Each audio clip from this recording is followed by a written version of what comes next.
Hello friends, this is Megha Sharma. Welcome to my channel Omega Tech Ed. आज के video में हम डिस्कस करेंगे display technologies.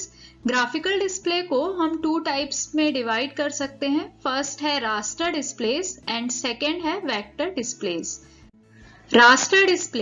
Raster displays typically have an array of addressable dots called as pixels, which can be individually set to a particular color or intensity, which together forms an image. Raster displace में जो image होती है जिसको हम बोलते हैं raster image, वो बहुत सारे टाइनी डॉट्स से मिलके बनी होती है और इन डॉट्स को हम बोलते हैं पिक्सल्स। हर एक पिक्सल इंफॉर्मेशन स्टोर करके रखता है, तो जो भी पिक्सल्स होते हैं इंडिविजुअल पिक्सल्स वो इंफॉर्मेशन स्टोर करते हैं अबाउट कलर्स और इंटेंसिटी। तो इस तरीके से जब हम हर पिक्सल को कंबाइन करते हैं तो ओवरऑल एक इमेज फॉर्म होती है। Vector displays generally display lines specified by their endpoints. Vector display systems operate by direct control of the electron beam of a cathode ray tube. Vector display में pixel का कोई concept नहीं होता है। यहाँ पे हमें जो डिस्प्ले कराना होता है वो हम स्पेसिफाइड करते हैं उसके एंड पॉइंट से। कंपेयर करेंगे vector display and raster display को और देखेंगे कि इनके बीच में क्या डिफरेंसेस हैं। फर्स्ट हम डिस्कस करेंगे vector display. Vector display are composed of paths and only draws lines and characters. Vector displays में पाथ्स होते हैं और ये बेस्ड होते हैं मैथमेटिकल फॉर्मूलेस पे और इसकी हेल्प से हम लाइंस एंड कैरेक्टर्स ड्रॉ कर सकते हैं। जैसे फॉर एग्जांपल अगर हमें कोई ट्राइंगल ड्रॉ करना है तो हम लाइंस के थ्रू उसको ड्रॉ कर सकते हैं। मीन्स हम फर्स्ट एक लाइन ड्रॉ करेंगे, then second line and third line. तो इस तरीके से वेक्टर डिस्प्ले में पाथ्स होते हैं और हम इसकी हेल्प से लाइंस एंड कैरेक्टर्स ड्रॉ कर सकते हैं। Raster display are composed of pixels, जैसे कि हमने अभी डिस्कस किया। Raster display has ability to display areas filled with solid colour और patterns.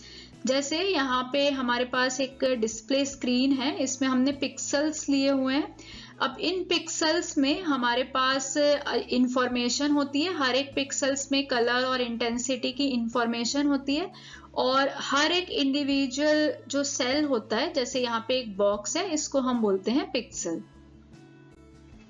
In vector scan display, the beam is moved between the end points of the graphics primitives.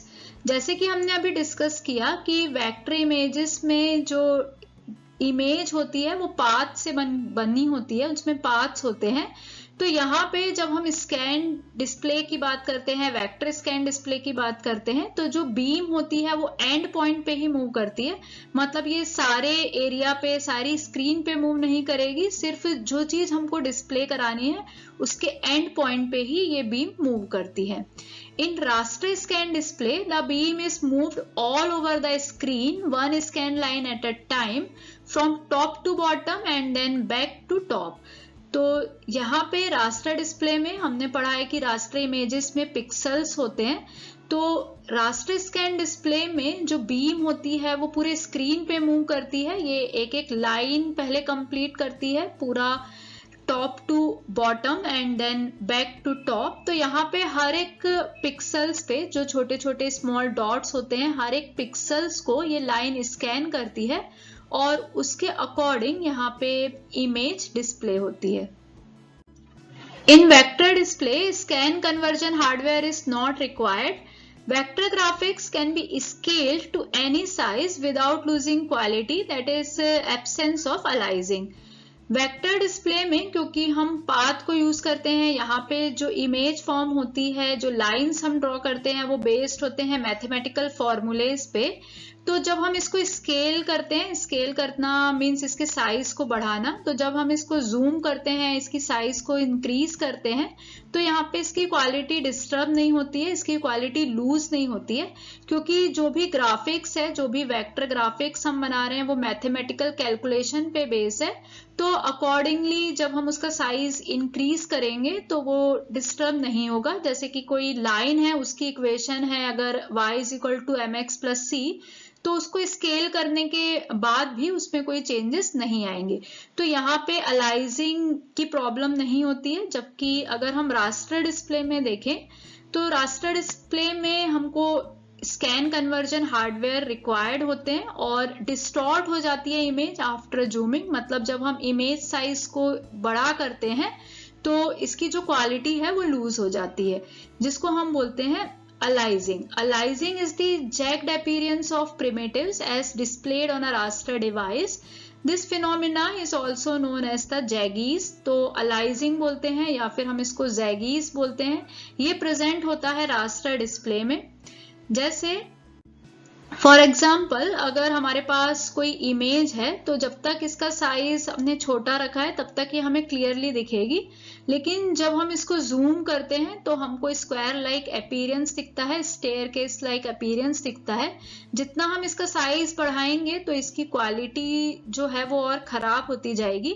उसका reason ये है कि हमारे पास जो रास्टर इमेज होती है वो पिक्सल्स पे बेस्ड होती है और पिक्सल्स में ही इंफॉर्मेशन स्टोर होती है। तो जब हम पिक्सल्स का साइज इंक्रीज करते हैं तो ये इमेज डिस्टॉर्ट हो जाती है, जिसको हम बोलते हैं अलाइजिंग।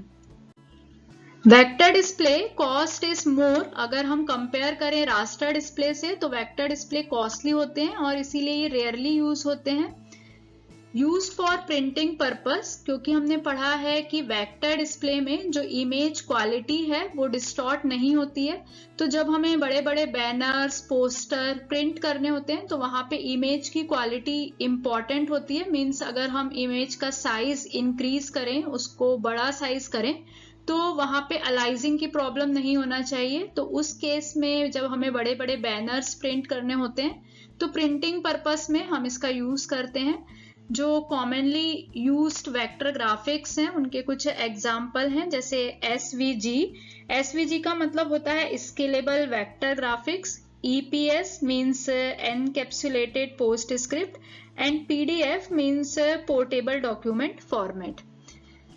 रास्टर डिस्प्ले की कॉस्ट कम होती है, इसलिए मोस्टली हम इसको यूज करते हैं। जहां पे भी हमें इमेज की क्वालिटी इतनी इंपॉर्टेंट नहीं होती है वहां पे हम इसका यूज करते हैं। इसीलिए डिस्प्ले पर्पस के लिए हम इसको यूज करते हैं। जहां पे सिर्फ डिस्प्ले ही इंपॉर्टेंट होता है, उसको हमें जूम करने की उतनी जरूरत नहीं पड़ती है। तो नॉर्मल जो हमारे फोटोग्राफ्स हैं, जो JPEG इमेज हैं, जो GIF हैं, PNG फाइल फॉर्मेट्स हैं, ये सभी रास्टर ग्राफिक्स के एग्जाम्पल हैं। Thank you so much for watching till here. अगर आपको वीडियो यूजफुल लगी है तो वीडियो को लाइक करें, फ्रेंड्स के साथ शेयर करें, और अगर आप चैनल पे न्यू हैं और अब तक चैनल को सब्सक्राइब नहीं किया है तो चैनल को सब्सक्राइब करें।